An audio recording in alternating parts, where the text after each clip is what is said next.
Okay, good evening and welcome. It's my pleasure to receive you in the adult education space from Temple Bethel Riverside. Welcome who are now with me in the Zoom channel, and welcome for our friends and members who are going to enter later on YouTube.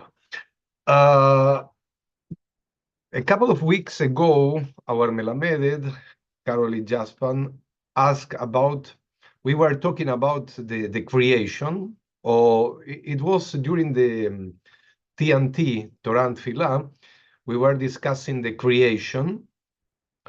And I would like to remember quickly that we were talking about the creation of the first man and the first woman.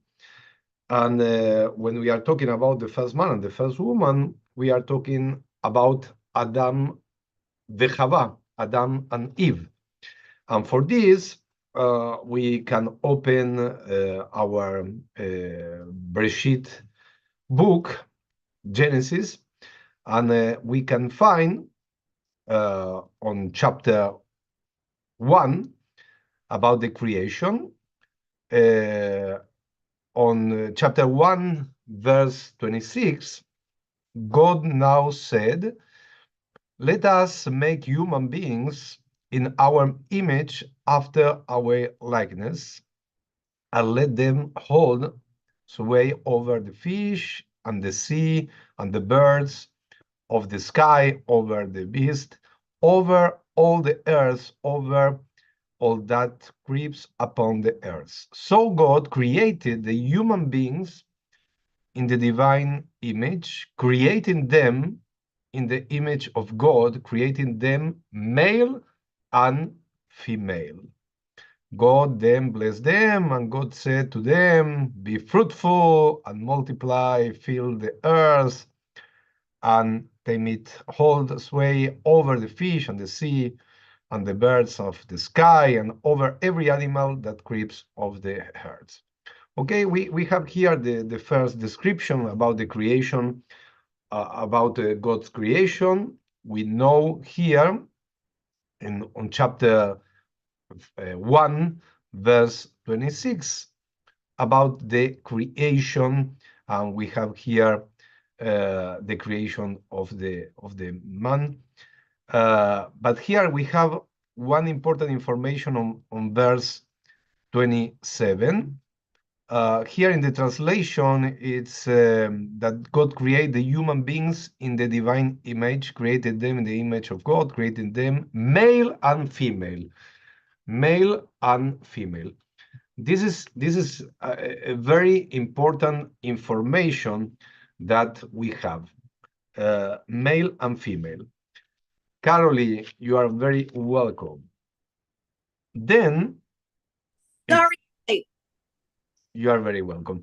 And then, if we continue in the book of Genesis, we are going to find a different story about the creation. The different story is that God created first Adam, and then from Adam's bone, he created Eve. Our dear Melamed Caroline Jaspan, during our Torah discussion, asked about Lilith. Yes, we are talking about Eve, and we describe Eve as the first woman that appears in the book of Genesis, and the first woman that appears in the entire humanity, in the human being. But what about Lilith? Who was Lilith? And the goal of this meeting is to explain who was Lilith. For this, we are going to read some articles, and we are going to see different perspectives, an Orthodox perspective, a general view, a Jewish view about Eve. Okay, let's start. Let's start with I'm going to share the screen, and we are going to start with the general view about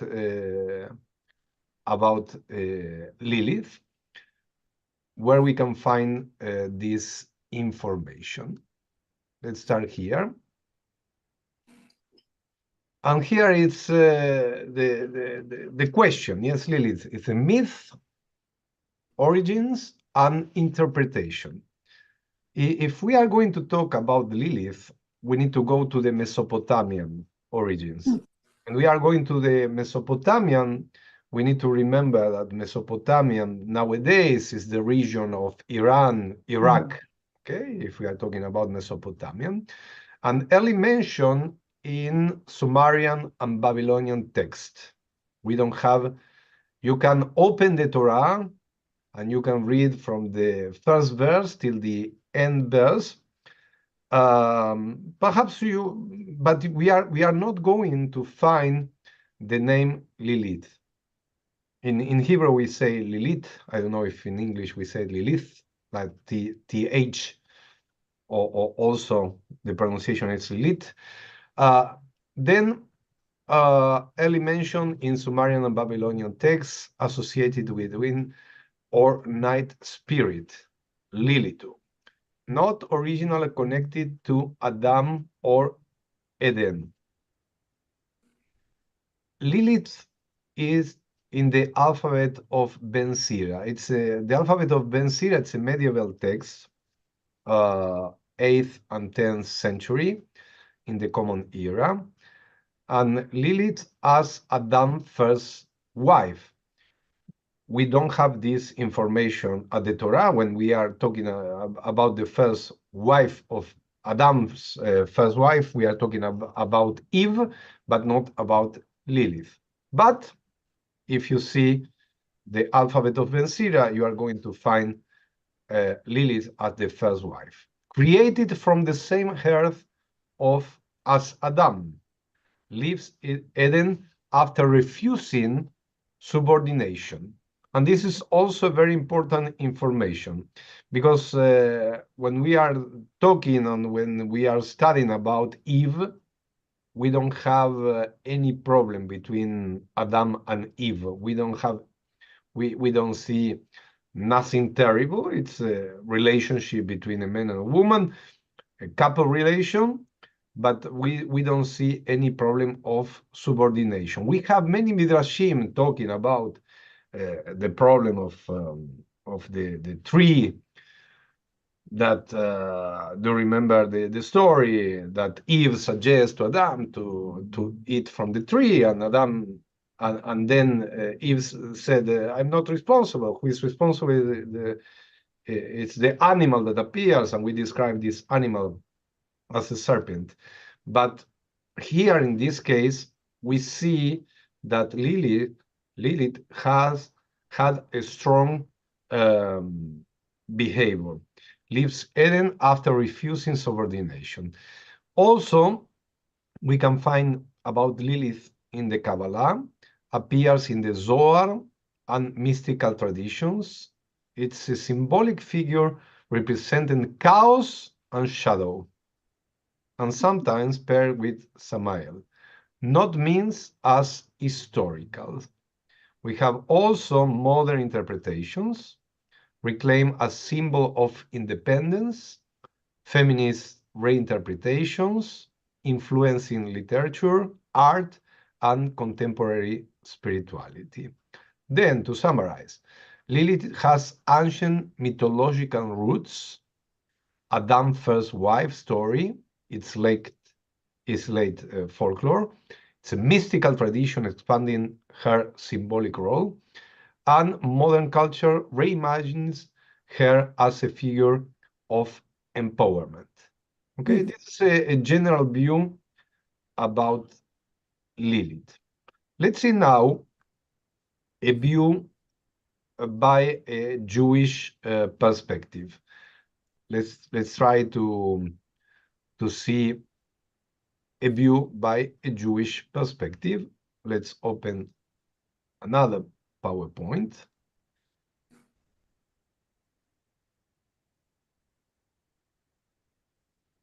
And here we have a Jewish perspective about Lilith. Lilith in the Hebrew Bible. No story of Lilith in the Torah. we have a mention, only mention, in the book of the prophet Isaiah, chapter 34, verse 14, Lilith as a night creature. It's interesting that I took here, this is a Tanakh, okay, the Tanakh.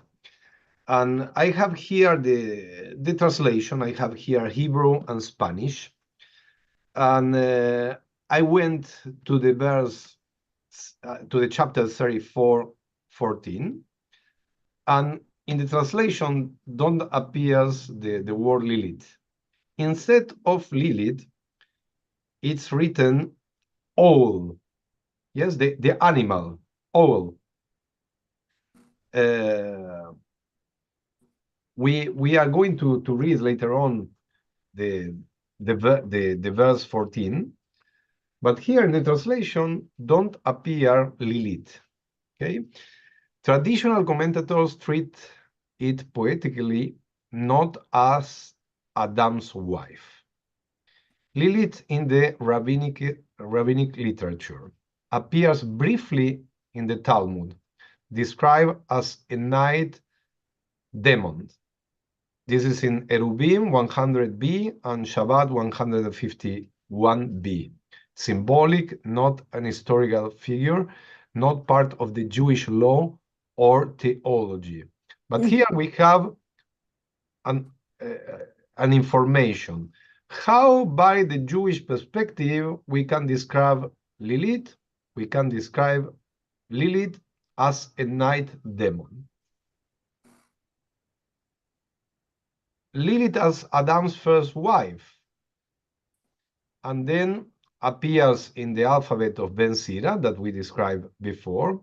It's not a rabbinical or authoritative Jewish text. Consider folklore and satire, and traditional Judaism does not accept this narrative. This is the reason that when we study about the first woman, we never talk about Lilith. We talk about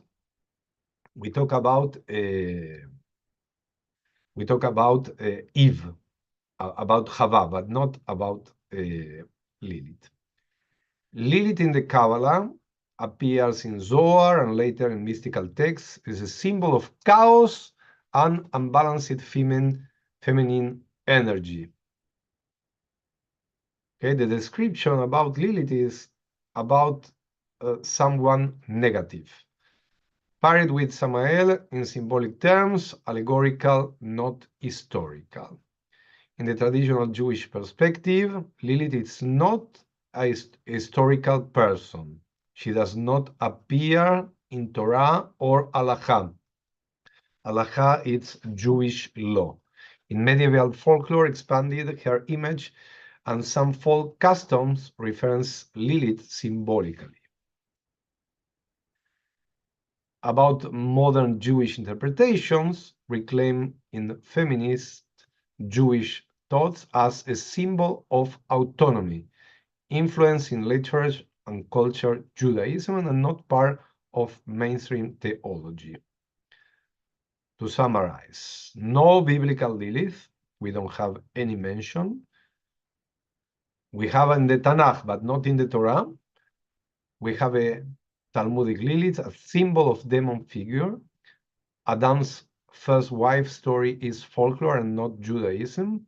It's a mystical text, treats her symbolically, and in modern culture reinterprets her meaning.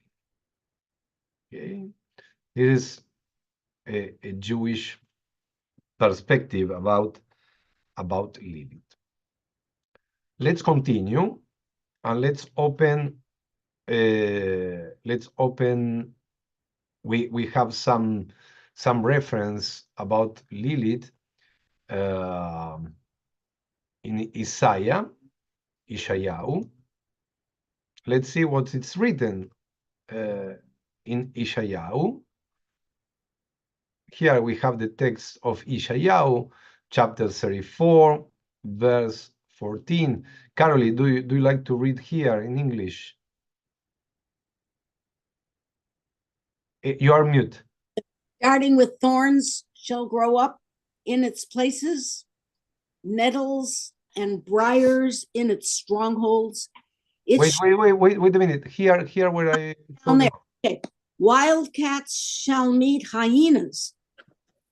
Goat demons shall greet each other.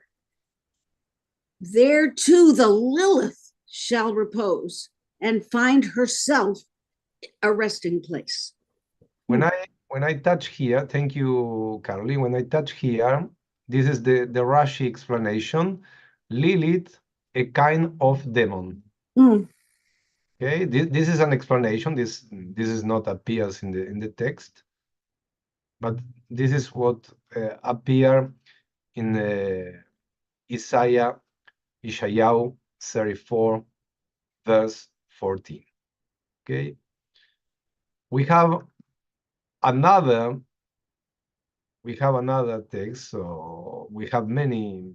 We said that in the Tanakh, more in the mystical side of Judaism, we can find about Lilith. Let's see the different texts where we can find something about her.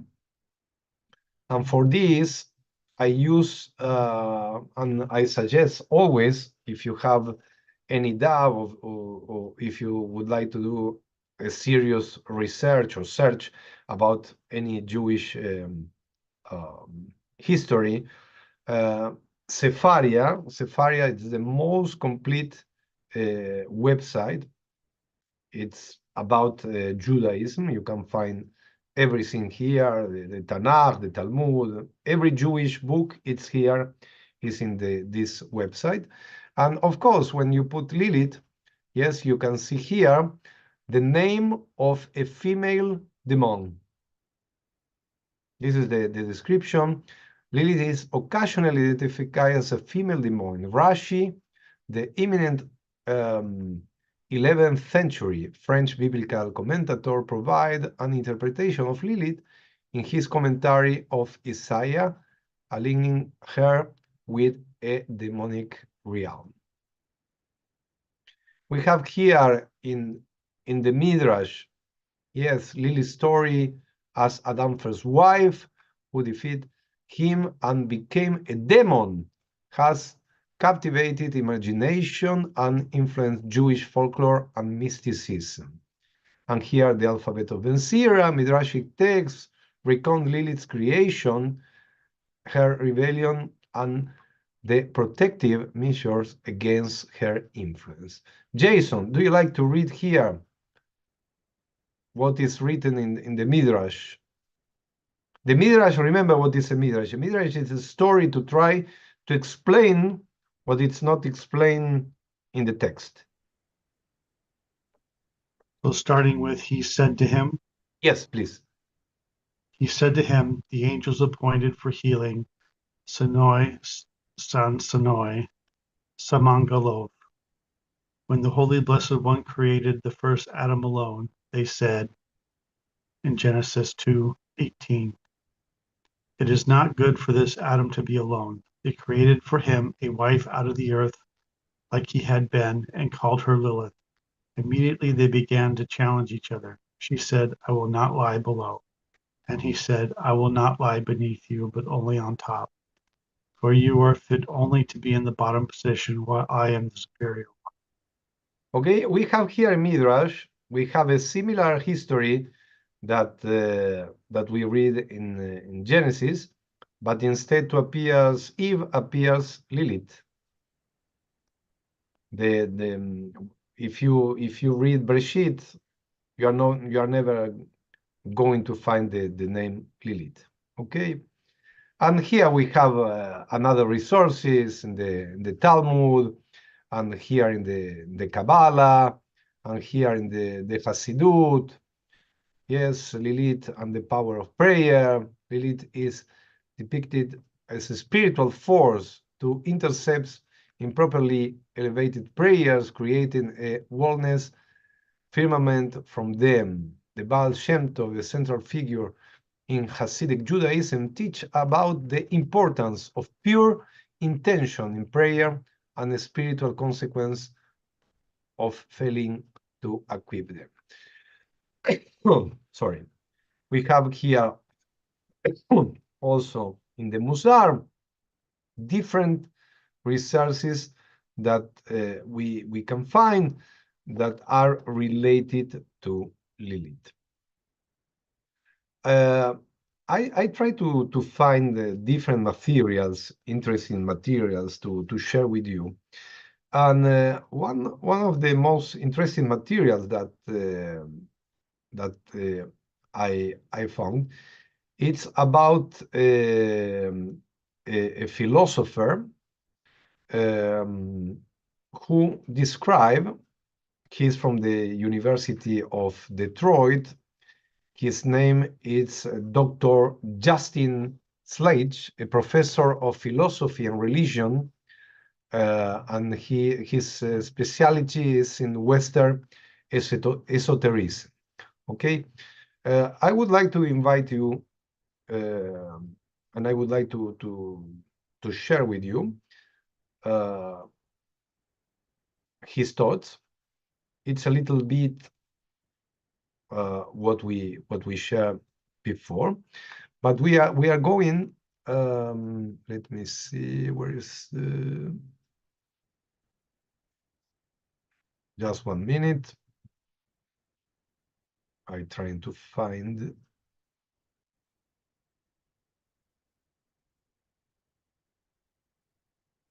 I have many screens open. Okay, here I found.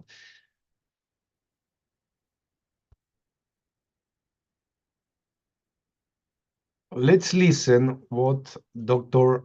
Justin said about Lilith.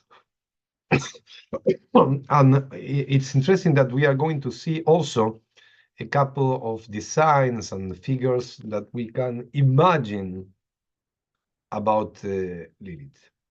If one were to travel back in time to the streets of ancient Babylon around 2000 BCE and inquire among the Ashipu or the Mashmashu, the ritual experts in that time, about the god Yahweh, the angel Michael or Raphael, the Watchers, Semyaza, or Satan, they would probably just look back at you in a confused stare. Indeed, those mythological beings were centuries, if not millennia, from being developed in the crucible of apocalyptic Judaism much, much later. But if one were to inquire of those Ashipu or the Mashmashu about the Lili or the Lilitu in Akkadian, one might very well see the blood flee from their face in dread terror. Lilith, in some form and in various numbers, has haunted the imagination of people long before monotheism, dualism, long before any Yahweh or Satan. In fact, Lilith may well be the oldest surviving mythological figure in all of Abrahamic mythology. Though, as we'll see, the origins and development of Lilith is anything but simple. It appears that the earliest conception of a Lilith wasn't a singular distinct being or personality, but a class of apparently malevolent sub-gods, or what we might call demons. The Lilu, along with the Lilitu and Lili, at least in Akkadian, or the maiden Lilith, seem to have been largely creatures that dwelled in remote or deserted regions of the earth and were especially dangerous to pregnant women, to babies, and also even to young men. Some Lilu and Lili, these are both Akkadian versions of the Sumerian Lil, may have also been associated with insanity and wind demons, such as their purported leader, Pazuzu. I'll come back to him in a minute. Lili especially seems to have been a kind of perpetual bride-to-be whose sexual dysfunction causes her to target young men, perhaps a kind of proto-succubus-like figure. However, or the male Lil in Sumerian is taken to have been the father of none less than Gilgamesh, like Epic of Gilgamesh, who actually goes on to encounter a Ki-Sikko-Lil Lake, a spirit primarily dwelling in sacred trees, though both the reading of that in Sumerian and the meaning of that expression is still hotly debated. The Burney relief may depict a lily. The association with the owls in that image are kind of speaking in that favor, but there's absolutely no agreement among scholars, with arguments that that's actually Ishtar, who ironically seems to have actually had an antagonistic relationship with the Lili. It could be Ishtar's sister and the queen of the underworld, Ereshkigal, to some otherwise totally unknown figure. Who knows about the burning relief?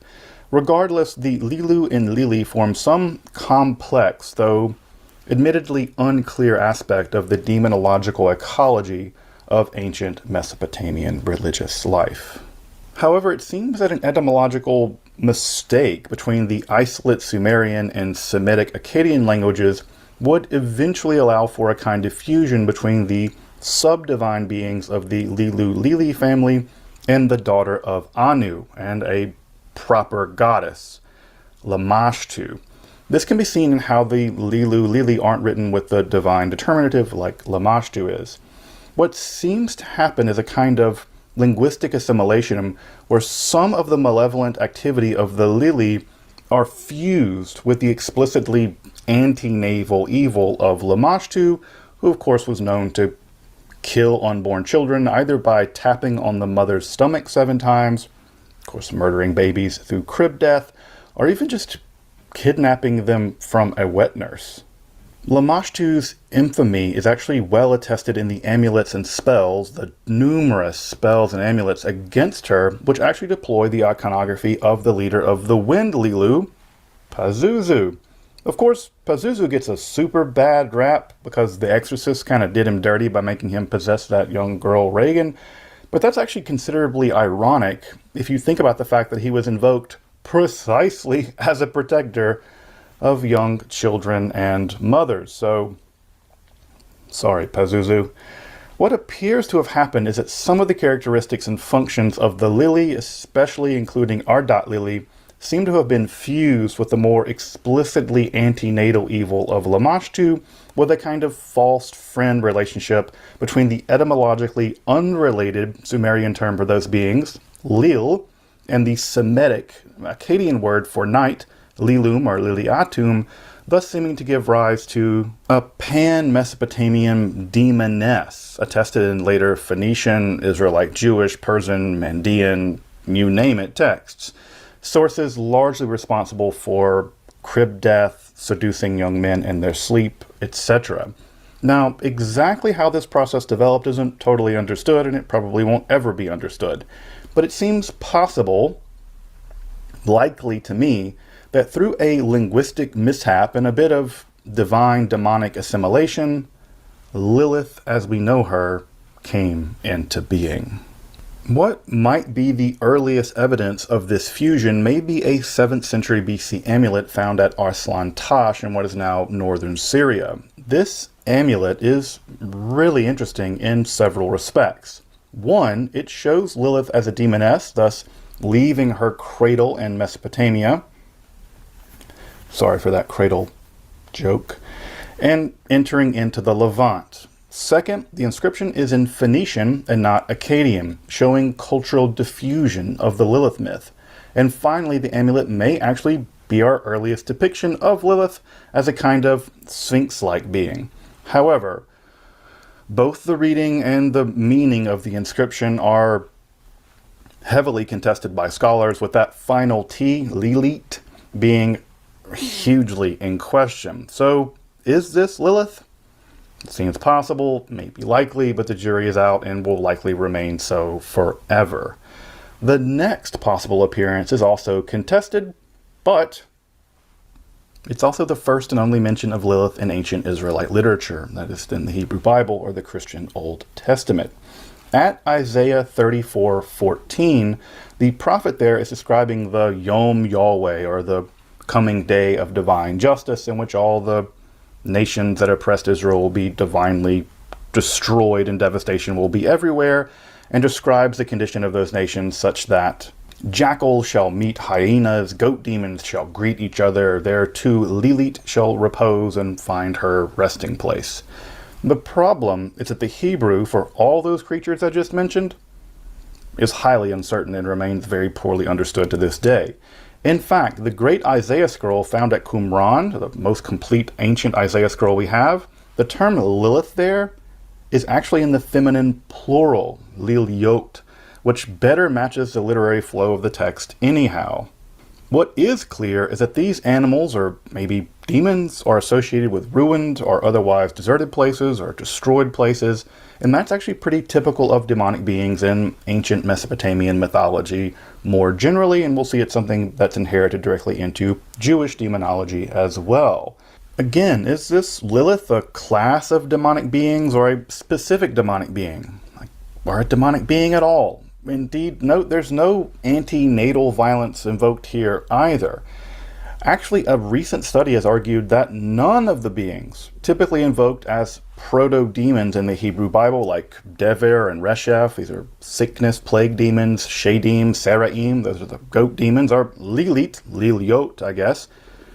A recent argument is made that they're not demons at all. Judith Blair has actually made a very cogent argument, at least to my mind, but these are just ritually impure animals, with Lilith just being a kind of owl or something.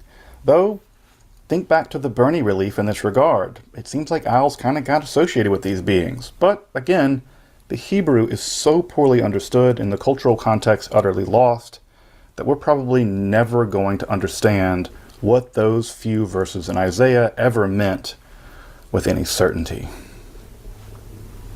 And strangely, despite the positive explosion of both angelic and demonic beings during the period that most scholars refer to as Jewish apocalypticism, think of the Book of Enoch and literature like that, Lilith is conspicuously absent in what are otherwise dozens of foundational texts in the genre, many brimming with such supernatural creatures. In fact, one of the sole references to Lilith, or a Lilith-like being, is likely an exorcistic text in the Dead Sea Scrolls, the Song of the Sage. It's 4Q 510 and 11. In this text, Lilith occurs in the singular in the exorcistic invocation, which, compared to the Great Isaiah Scroll, also recover from Qumran, which again had it in the plural. Again, are we dealing with Lilith or something else here? It's so hard to know. Further development of the Lilith mythology would incur, interestingly enough, closer to her original homeland over there in Mesopotamia. In virtually parallel development, the mythology of Lilith would begin to more fully coalesce in both the Babylonian Talmud and in Mesopotamian incantation bowls, before reaching its mythological maturity just before the time period of what we might think of as the European Middle Ages. The Talmud, as you might recall, is a commentary on an earlier text of Jewish lore called the Mishnah. Two such of these commentaries were produced. There were two Talmuds produced, one over in Palestine and the other in the academies of Babylon during the Sasanian period.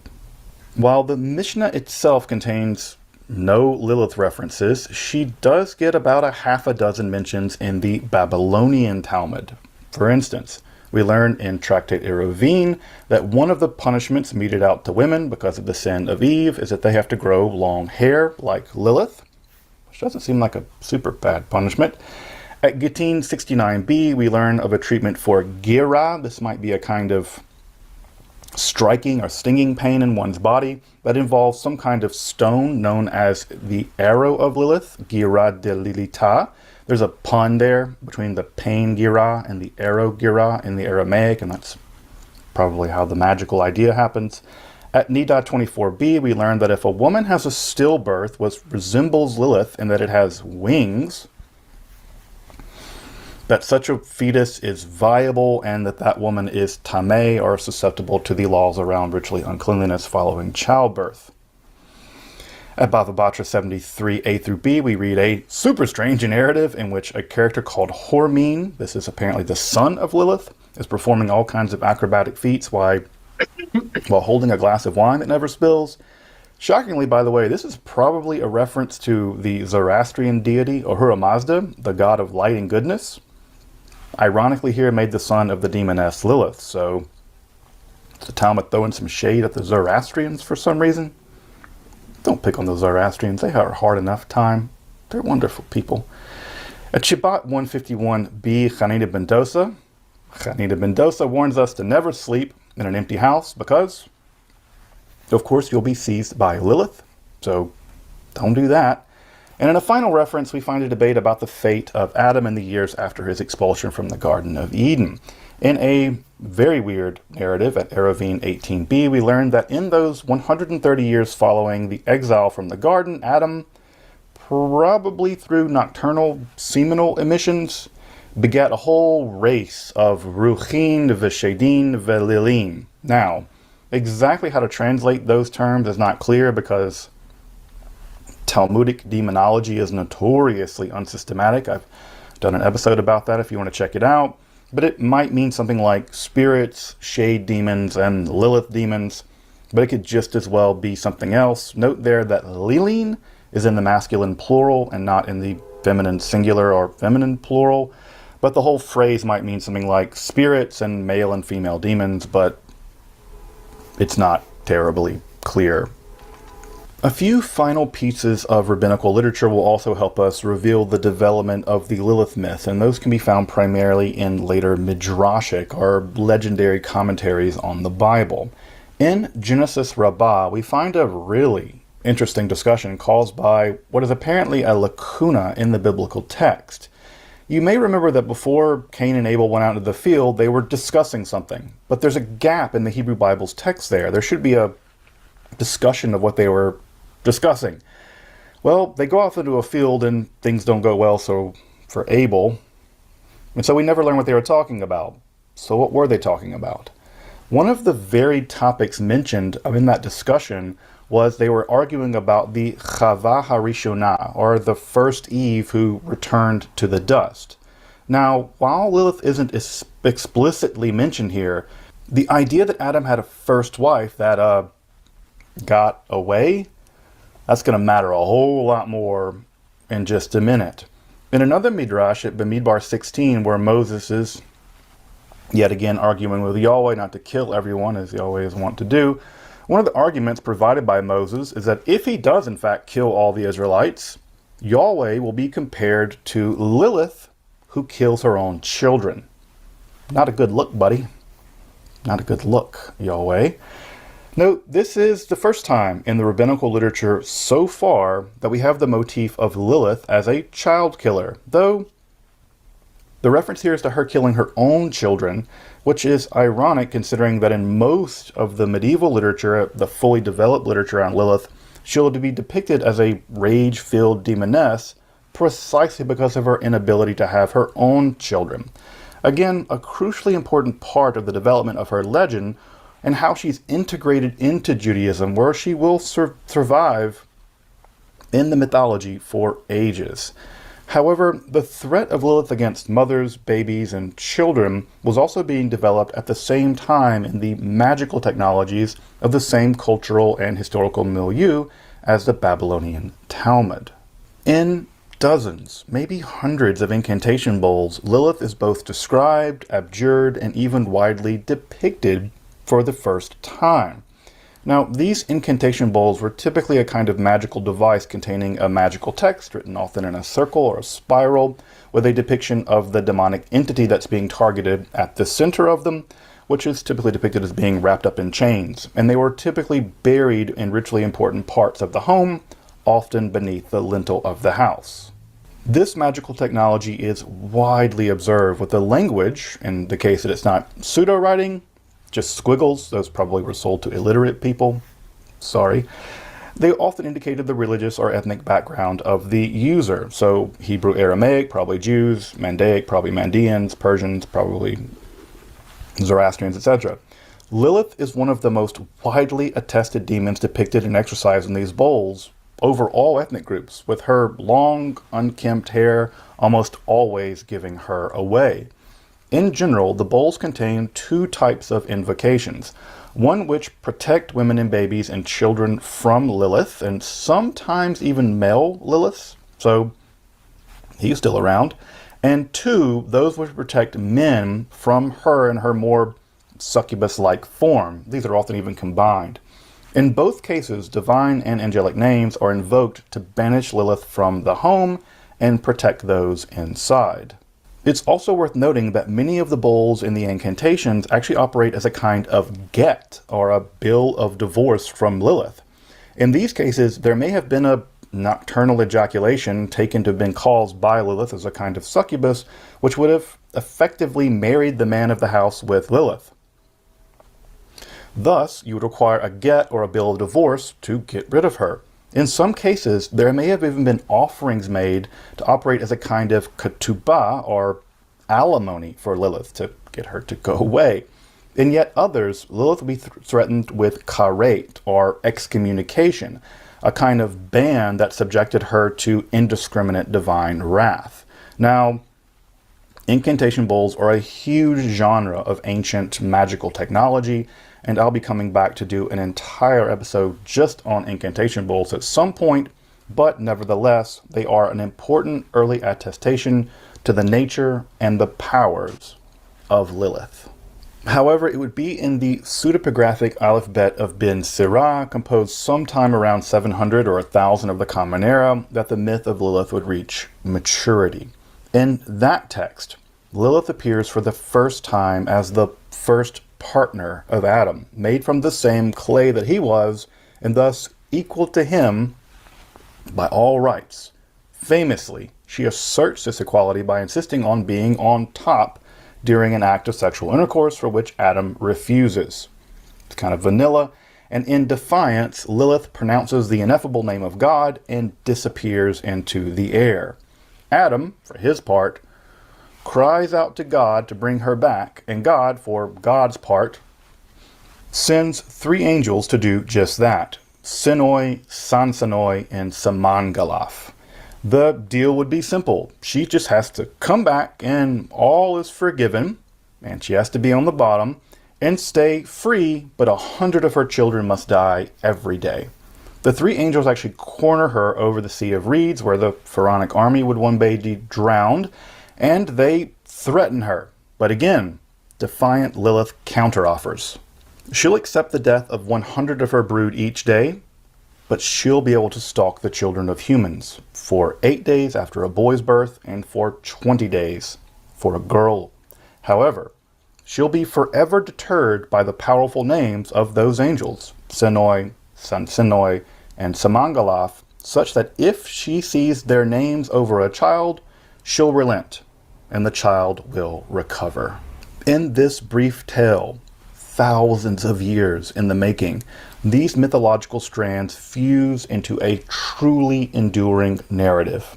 Lilith, the defiant first partner of Adam, becomes the murderer of infants in her fury, which can only be repulsed through angel magic.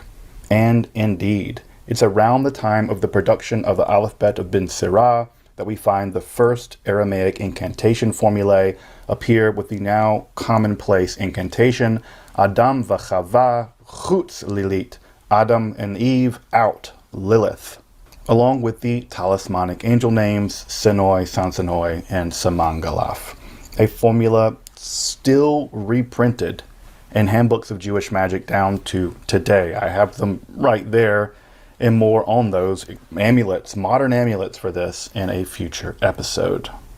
However, in a lesser known and largely lost text, sadly, which is terrible because it must have been a compendium of ancient demonology and the Midrash Abkir, this portrays Adam as a kind of saintly figure, unlike the depiction from the Talmud that we mentioned earlier, where he kind of goes on a demoness fornication bender. Sounds good. He's actually ascetically separated himself from Eve in this story following their sin and the murder of Abel by their son Cain, which introduced both death and murder into the world. Thanks, Adam.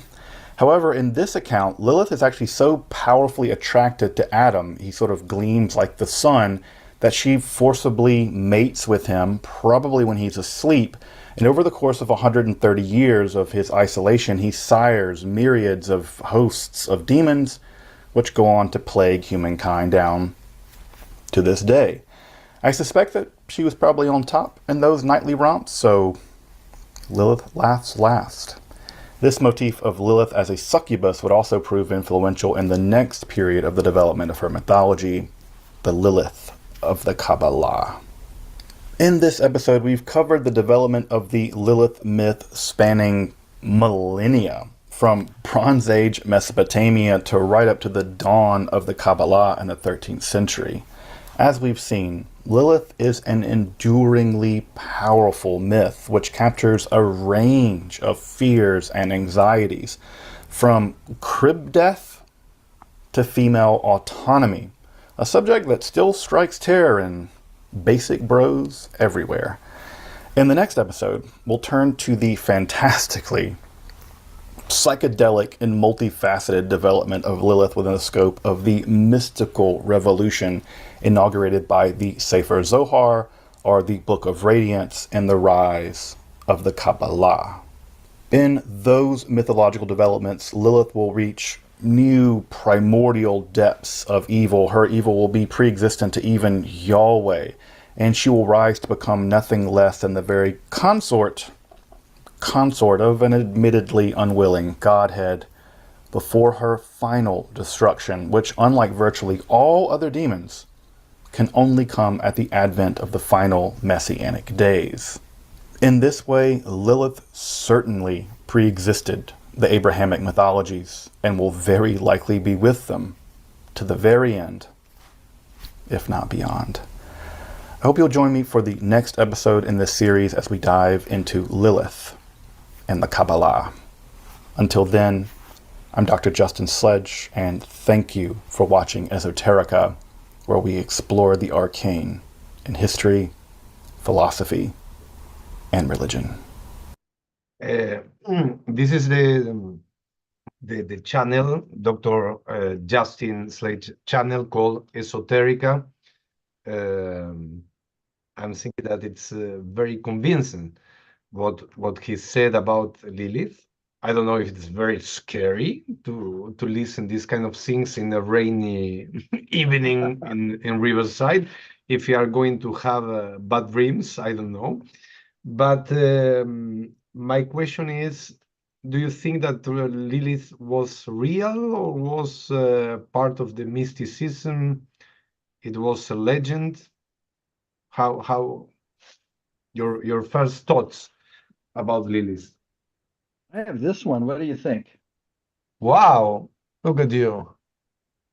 Can you read it? I don't know if you can read. Let me just open. Wait a minute. Let me just try to open and to put bigger your screen. Let me see if I can do it. Okay. Can we? Let's see. Adam Bechava. And here it's written Lilith. It's not clear the third word. Here it's clear. Adam v'Chava. Here it's written Lilith. Adam v'Chava, Lilith. Where did you take this page? I found it. Where? Where, Harvey? I found it. I was I was looking at different amulets and things at one time, and I found a bunch of different amulets, and this is one that I found, and unfortunately, this one got wet, so it's all crinkled up now. So it's a shame. I'll have to try to get another copy of it. But it's allegedly this is for keeping Lilith away from babies. You're supposed to put it over the baby's crib and to protect the baby. Yeah. So it's an anti-Lilith kind of amulet. But it was inside a book. This Yeah, it was in a book. Yeah, it was in a book. Yeah. Wow, good I memory. I might have made a copy of the original on my and put it on my computer, but I'm not sure where I'm not sure where it is on the computer. If I This find is it, I'll unbelievable. I didn't expect to see this page. well, Good, you never know, right? very good. Let me see how I return to the other way. Let me see. If you hit escape, will it do it? Yeah, maybe yes. Wait a minute.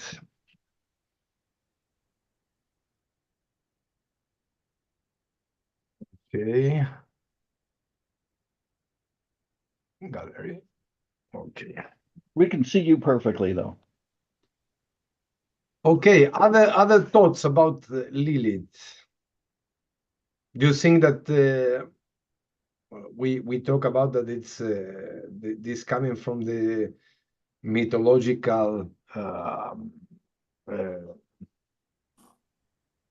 from the mythological stories of the Mesopotamia? Of course, the people of Israel were there, and of course that many non-monotheistic people joined Abraham during his way to the land of Canaan.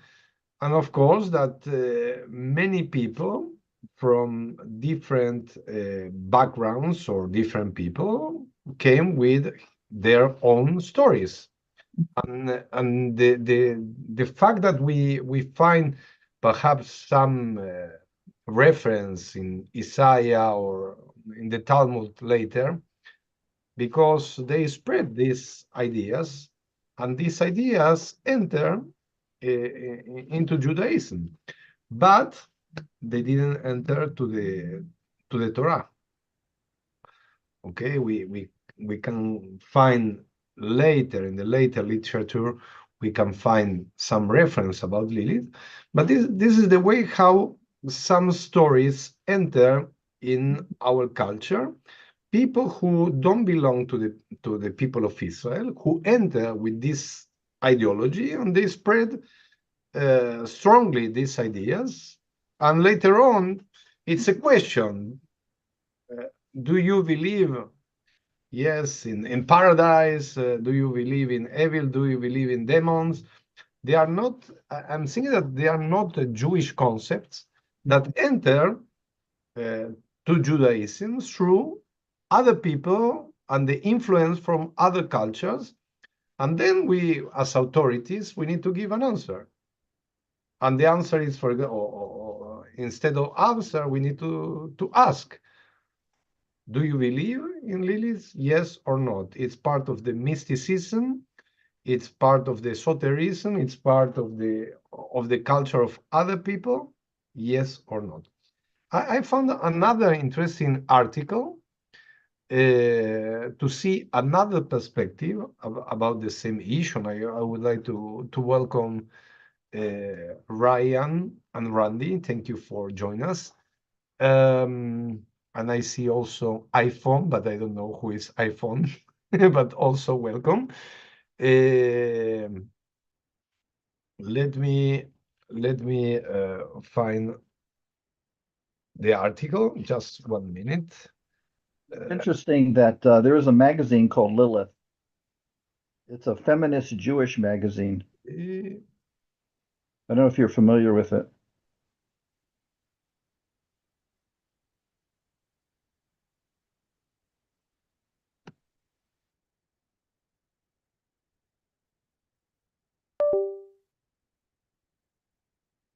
It's very interesting that to see. I'm as a Reform rabbi when I'm doing a search. When I'm looking for material, I like to look from the different perspective of Judaism, and I found this interesting article in the Chabad website, and I would like to read. You will see some points that we just studied and other visions about the same subject. Any volunteer to read the article? Yes, the mystery of proto-woman who provide us the path toward humankind 2.0. Okay, who would like to read? You want me to? Okay, you're very welcome. If I can see it. Okay. Lilith is a mysterious figure. Her name appears possibly once in scriptures in Isaiah 34:14. Rashi, the foremost biblical commentator, simply says she is a demoness, while the Metsudot call her the mother of demons. Others take a far more pedestrian approach interpret Lilith, which appears to be closely linked to Lila, Hebrew for night. Yes, I thought that. As a bird that howls in the night, which is why probably they thought it was an owl. The sages of the Talmud seems to take it for granted that we all know the story of Lilith, which could explain why they never really tell us her backstory in full. From the various seemingly unrelated times she is mentioned, almost in passing, we can glean that she has long hair and wings and preys on those who sleep alone. There are some pictures that we saw in the video. Yes. A couple of minutes before. Yes. The question is, was she real, or is this all allegorical? Apparently both. Whoops, where is that? Okay. Sorry? I got it. The most commonly repeated factoid is that she was the woman Adam married before Eve. That didn't work out. It says more about that later. And she was turned to dust and replaced by Eve, mother of all human life. From that point on, it's obvious that every reference to Lilith is to a non-physical being. As the Kabbalist Rabbi Chaim Vital explains in his book of reincarnations, this includes a tradition cited in both Talmud and Midrash. After Adam and Eve ate the fruit and were booted from the Garden of Eden in typical form for human beings, they blamed one another and went their separate ways. That's when some spiritual form of Lilith returned to mess with Adam again, somehow getting him to bring evil spirits into the world. To paraphrase God himself, a man alone is not a good idea. The mystery continues in Kabbalah, as the Zohar contains at least 30 references to Lilith. In later literature of Halakha, Kabbalah, and liturgy, she makes more common appearances, but always remains an enigma, to the degree that she seems more a quirk in the cosmic system than just another spirit. Indeed, in later Kabbalistic literature, she is referred to as the feminine side of evil. Indeed, the concept of Lilith really tells us much about a fault in the nature of the masculine side of humankind. She could even be seen as the one propelling man to fix himself, to recreate himself, to bring himself to his own 2.0. 2.0, I guess. Yes. Lilith is from Tohu. Eve is from Tikkun. I don't know what that means. Tohu, it's a mass, okay? Tohu Babo. It's a mass at the beginning of the Tohu, okay, yeah. Lilith, as I wrote, was woman 1.0. As first releases often go, she was difficult, judgmental, and generally not too friendly. As we'll see, Adam 1.0 had and still has his own issues. That's what Adam alluded to in his enigmatic dual metaphor. This time, she is a bone from my bones, flesh from my flesh. Bone of my bones, meaning a personality as inflexible as a dry bone. Adam dumped that one fast. As the Midrash cited above puts it, she returned to dust. Flesh from my flesh refers to woman 2.0, aka Chava. Somehow that became Eve in English. She was more easygoing, less critical, far more responsive, as flesh is relative to bones. This worked really well for a long-term relationship. You can say user-friendly on 2.0. since this was really a peer-to-peer relationship, and whoever this is says we'll get to that soon. As for Lilith woman 1.0, she endures only as a spirit without a body. Lilith was a woman of absolutes, intolerant of anything but perfection in her man and in his relationship to her, haunting mankind as opposed to womankind until we achieve Adam 2.0. The two versions had much to do with technology, with the technology implemented. The Lilith 1.0 version relied on technology from the world of Tohu. That's a world previous to ours, built entirely on absolutes, absolute light, absolute darkness, absolute kindness, and absolute harshness. Tohu technology was an all-around failure, resulting in a major system crash throughout the cosmos. In the aftermath, and pretty much in response to that disaster, the world of Tikkun was formed. In Tikkun, everything is balanced and harmonized in a holistic and relativistic system. Light was tempered with darkness and darkness with light. Kindness knew what it means to be harsh and could even use that harshness if necessary to attain even greater kindness.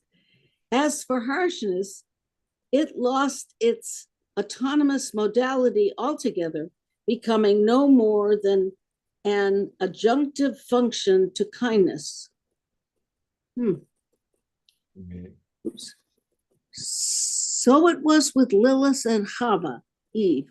Lilith was a woman of absolutes, intolerant of anything but perfection in her man and in his relationship to her. Not a great recipe for a marriage. Chava was ready to look the other way for the sake of the relationship, aware that things are never perfect, but love can make it work. She contained within her some of Adam and could feel his heart's rhythm within her own. Woman was upgraded. The problem was Adam wasn't. This is very interesting. I think that it's a very interesting text. Never heard anything like that before. I'm thinking that I won your sympathy now. It's not so easy to describe the story of the creation, but what we can find for this text and everything that we were reading and watching, it was not so simple, the beginning of the humanity. Sometimes we are asking why it's so difficult to find peace and balance and respect in this humanity. And we have here two types of creation. A creation, a woman who came before Eve, that was really very difficult, but she continued in the mythology. And we don't know if she was real or not real. But and also it's a story that is related to the power of the man and the power of the woman, and how we see sex as a way of power and control. Who is in the top, who is in the bottom? Yes, and what is dust? Yes, everything disappeared and was created again. The evil, the demon, all its power. Yes, its power, and all its really, where is the side that we can find Lily? It was just one, or there were many Liliot. Yes, because in the text appear also in plural. Liliot, it was just one woman or many women. Let me read the chat. Lilith magazine, the link in there if anybody's interested. Okay, Lilith magazine, independent, Jewish, and frankly feminist. Thank you, Harvey. Um, thank you, Jennifer, also for your commentary. But everything, it's what I see in this history. It's a history of power, and sometimes through the mythology, yes, there are some issues that enters. We don't know if they are real or not. If there are histories that we perhaps histories to protect more the babies. Who knows? How was the way that women used to protect the babies at the very beginning of the humanity? I don't know. And then they create a history, and everybody was afraid, and then the women start to take care for the babies. I don't know. Sometimes you create. Uh, we can also compare when we are talking about these kind of stories. It's coming to my mind the story of the golem. Did you hear about the story of the golem? Mhm. The creature that was fight against the anti-Semitic people in Europe. Yes, the story of golem in Prague.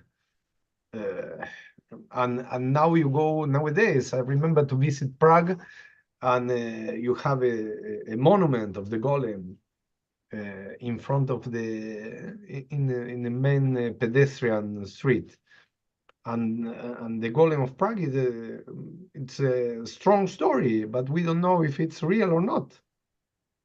It's part of the mysticism or not, but the people were afraid of this. Okay, we don't know. We don't know. There are some stories that are coming to try to explain us what we don't find in other books, and this is something real. Other thoughts about Lilith? Other story that you know and you would like to share with us? I don't know any additional stories, but it's just interesting how in the modern day she's viewed as, I mean, in some ways, as someone who empowers women. And in the Lilith magazine, you know, it's a pro feminine and pro empowering women and girls and trans and non-binary. But the story of Lilith was about killing children, which to me is completely the opposite of that. So I thought that was kind of an odd contradiction between then and now. Thank you for sharing your thought, Jason. Yes, killing I children. think the modern Lilith ideal is maybe, and I'm not I don't know that much about feminism, but from what I've heard, is that she did not be subservient to Adam. So that's the reason she's a feminist ideal rather than killing children. I mean, I don't think the feminists are into killing children. They hope not, but uh, but the idea that, like she's on having sexual relations with him on top, where he's supposed to be on top, which is kind of a silly thing anyway. I mean, I don't know how you feel about that, but I actually like that idea. But the thing is, if she is not subservient to Adam, then she's evil, and it goes back to basically anti-woman or trying to subjugate women, which is actually very common in Abrahamic religions in general. I mean, we can look at it in Judaism. I mean, like in Chabad, they have the division of women and men in the synagogue. In other in most Orthodox religions, in Catholicism, women can't be priests, and and also we know in Islam they have, similar relationships as well. I mean, it's basically an anti-feminist ideology. I think Reform Judaism is not in that vein. I think Reform Judaism has gotten out of that, I think, immature attitude toward women. I don't know how you feel about that, but Thank you, Harvey. Very interesting commentary about. Yes, yes. Sometimes we have some myths and then some ideas, and perhaps through that ideas, it's a way to give the power to the man,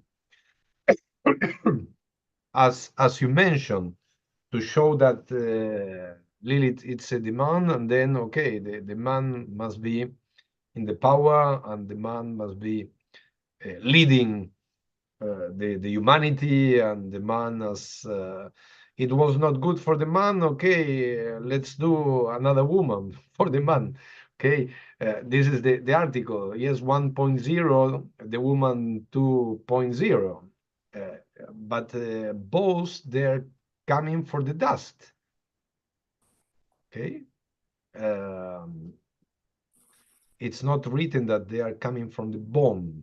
Here in the article, we read something about this, but when we read the Genesis, when we read Bereshit, there are two ways, and now, yes, perhaps after we study about Lilith, perhaps we find more sense in Bereshit, because we have two creations.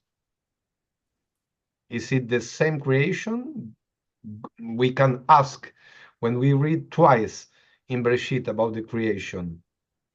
Perhaps one is the creation of Lilith, and the second is the creation of Eve, or both creation are related to Eve, to Hava.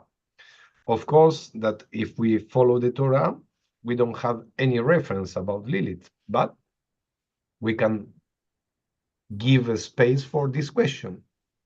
Why? And this is what is doing a lot of noise in the story of Reshit. Why we need two times to read about the creation of Adam and Eve?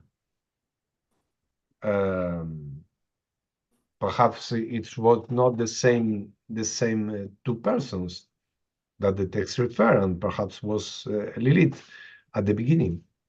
Who knows? Or it was twice about Eve.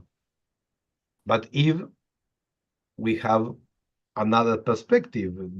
What kind of woman was Eve?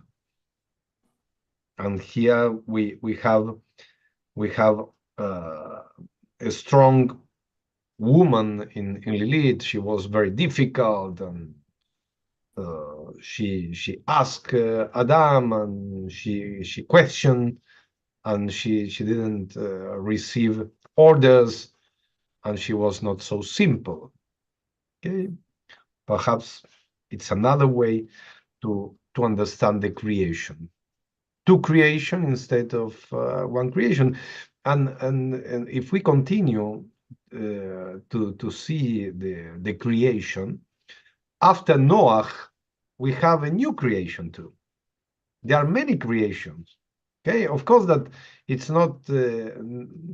We didn't have the first man and the first woman again, but in Noah family we have a new creation. We have a new world after Noah. We have a new humanity. There are many creations, and there are many ways to interpret the Torah, to interpret the Bible. But I'm thinking that your question, Carolee, was very appropriate.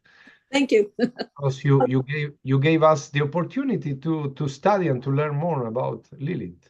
Thank you, because I really learned a lot tonight, because I had no clue as to any of this. Very interesting. Thank you very much. I don't mean to end anything. I was just No, of course. I would like to remember that we are doing this class today because next week it's Thanksgiving, and I didn't like to. I don't know if you will be in the city or not. Then we are going to have next class. Let me give me just 1 minute. Our next class will be during December, but also anytime you can access our YouTube page to follow our classes. Let me just read. If I'm not wrong, our next meeting, our next adult education will be December the 4th, and I will talk about Abraham Avinu, Abraham, the father of the nation, the first great revolutionary in the Jewish history. I call Abraham, this is my definition, a revolutionary. You can call patriarch, okay, I agree, but for me was the first revolutionary. And I will explain, if you would like to know why I call Abraham a revolutionary, you need to attend my next class on December 4th. Okay? Thank you very, very much. Thank you, Rabbi. That was really good. Thank I you. really enjoyed it. Thank you very much. Yes. Thank you, Rabbi. Very interesting. Thank you. I would like to invite you also, if it's going to be a rainy day tomorrow, to attend Shabbat. We will have a special Shabbat, the Bar Mitzvah Shabbat, with Beckett Sigal, our Bar Mitzvah, and with Cantor Bob, our emeritus cantor, will be with us, leading the service with our Melamedet and with me. Okay, everybody, it's very welcome. And thank you for your attention. Have a wonderful night and don't have bad dreams with Lilith. Okay. Thank you, Rabbi. This was really interesting. I learned a lot.